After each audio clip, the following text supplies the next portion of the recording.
All right, here we go with our fourth and final part of our video lecture for chapter one, looking at prehistoric times. And the first thing we're going to look at is the role of the government, also known as the state.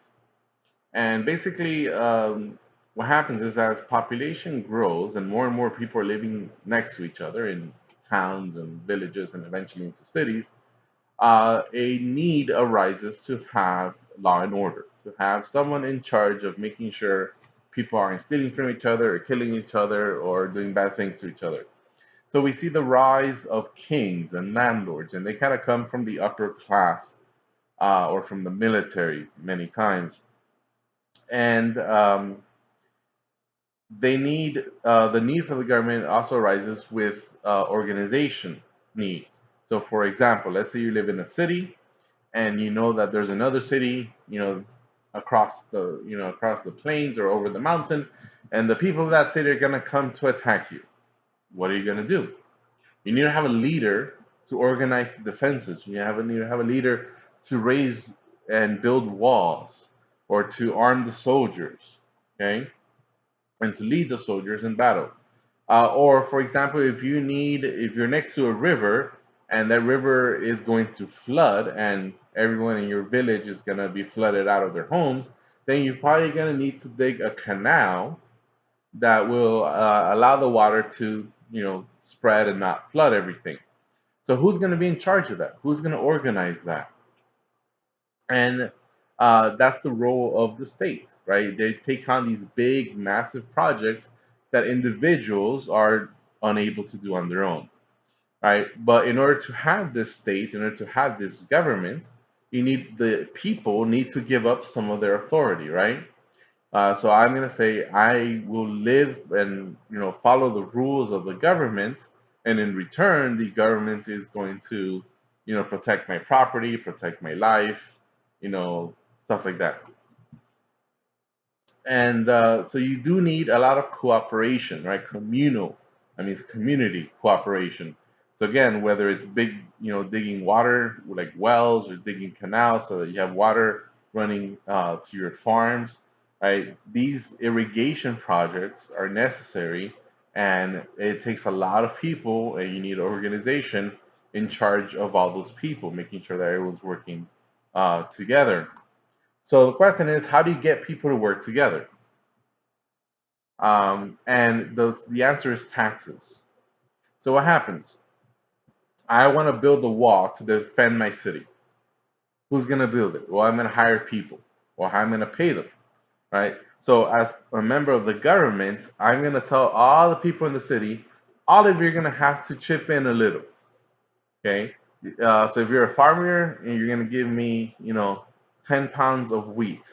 If you're, a cow herder, you're going to give me a cow. If you are a weaver, then you're going to make 10 shirts for me.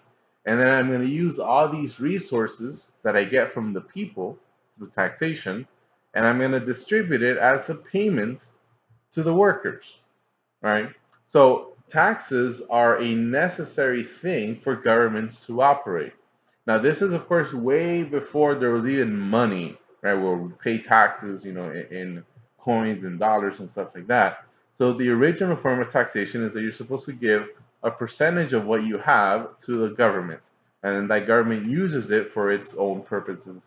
Hopefully, uses it to do something productive and positive for the community. Now, when we're looking at religions, we're going to see kind of like an evolution of religious beliefs. Although some of the things kind of stay the same from the Paleolithic era. So many Neolithic people, they're still animists, right? They believe in spirits all over the world.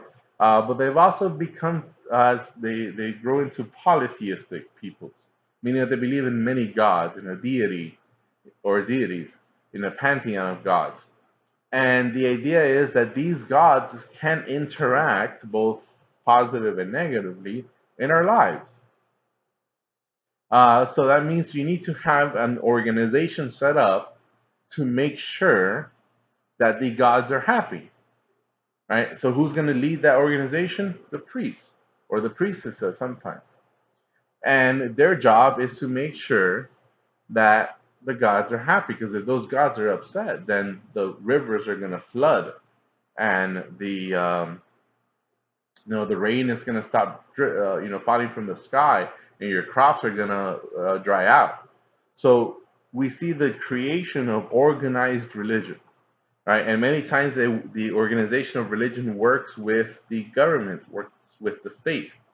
So the government collects taxes and gives some of those taxes, some of those resources to the priests so that they can run the temples.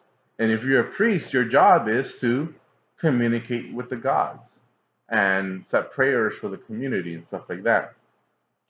Now, one of the most famous religious structures that many of you are aware of is the Neolithic religious structure called Stonehenge, right? This is in modern day England, right? So you can imagine that this would be a place where the priests will come and do sacrifices, right? Honoring sacrifices to the gods in order to please the gods and provide, whatever it is that the people needed.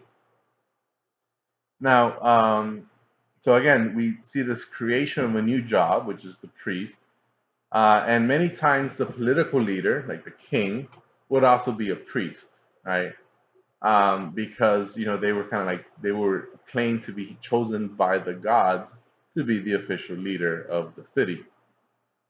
Now, we also see a lot of technological innovations and improvements, okay, during this time.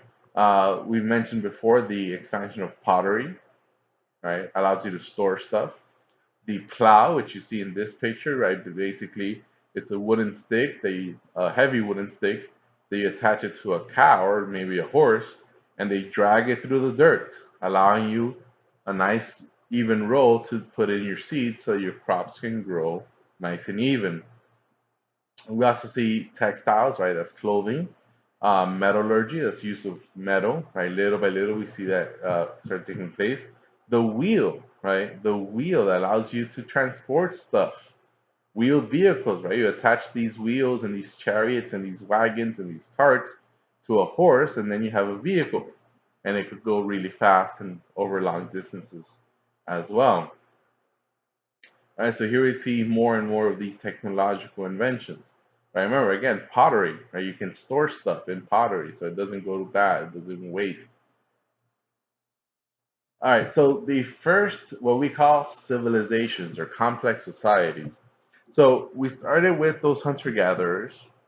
Then we had the Neolithic Revolution occur around the world, right? Different time, different places. And you start seeing the growth of towns, right? And as there's more and more food surplus and more population growth, you see larger and larger and larger territories being ruled by one city. And they influence this large area around them. And of course, they're going to be competing with each other for their natural resources. So, what is a civilization, right? And there's many different kind of like definitions of civilization. One thing, you need to have large cities. You need to have public buildings and projects, right? Sometimes in the forms of monuments, like big statues and stuff like that, or temples.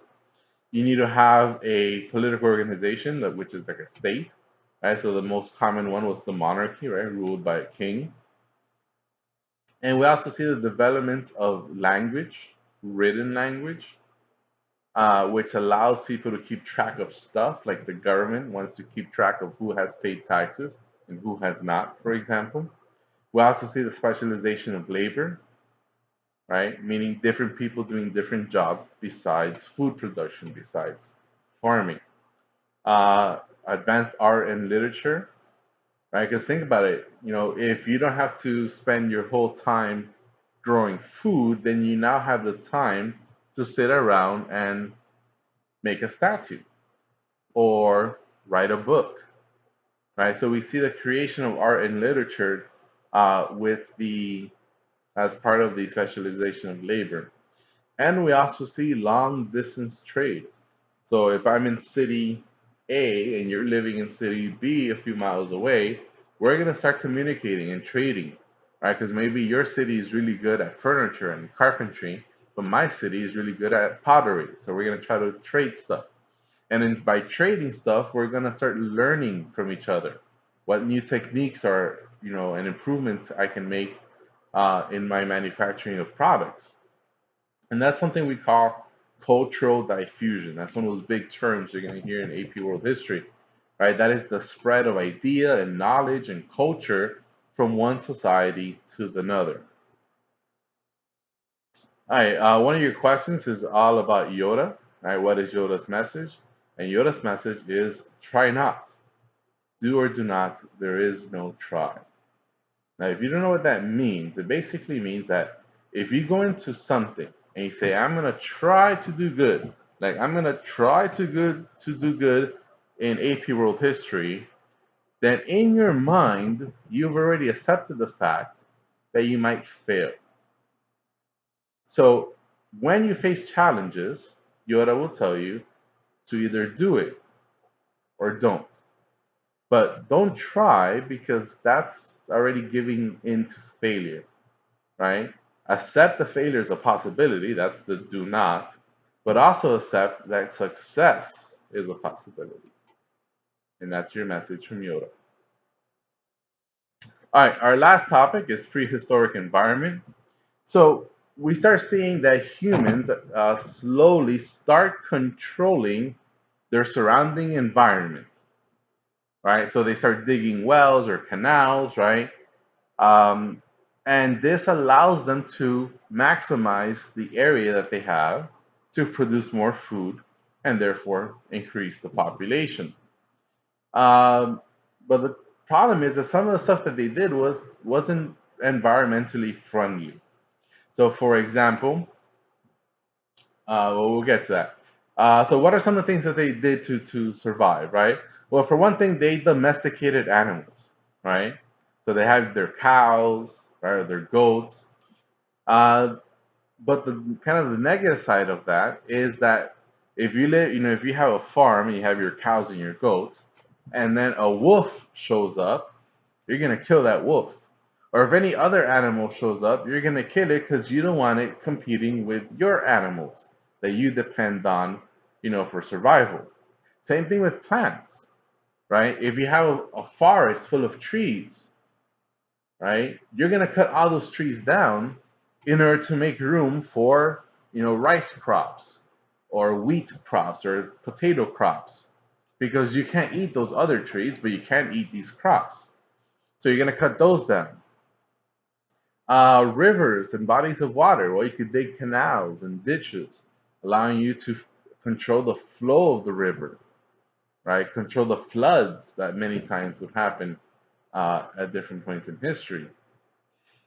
Right, so here we see canals and wells being dug, right, to make sure every farm gets water. Okay, and again, this was only made possible with the government, with the state. Now, one of the earliest practices that we see humans do is slash and burn, right? So you go to a forest, there's a whole bunch of trees, you cut them down, and then you light everything on fire. And then what remains out of the ash that's remaining is filled with nutrients, right? And when you plant your seeds in these, burned down forests, the soil will, grow your crops, right? And this is something we call deforestation, right? You cut down the trees. And there's a problem because what happens is if you keep doing this over and over and over and over, right, the nutrients in those soils eventually they'll run out. They'll get depleted. Or if you have rain, right, the roots of the trees will keep the water in the soil. But if you kill all the trees, there's nothing to hold the water in the soil, and the water will run off, meaning your soil won't absorb water and your crops are not going to grow. So humans are changing their environment to meet their needs, right? Because if you kind of remember the Paleolithic time, the humans were adapting, right, with tools to their environment. Now the Neolithic humans, they're changing their environment to meet their needs. And this is kind of like the negative side effect, right? If you use the land too much, right, you could cause the land to go barren, meaning nothing else will grow on it, right? And not only the farmers, the agriculturalists, they weren't the only ones who did this. The pastoralists would do this as well, right? So let's say you have a herd of 100 cows, and you go into a field, and the cows eat all the grass, it's going to be very difficult for that field to recover on its own. And if you go in and your cows eat the grass, and then someone else comes in with their goats, and the goats eat the grass or whatever is left, little by little, that field is gonna not have grass anymore. And that's something that the pastoralists will have done. It's called overgrazing, right? Um, so we see these kind of like environmental problems occurring uh, in the Neolithic era. All right, and that's it for chapter 1. Thank you for watching.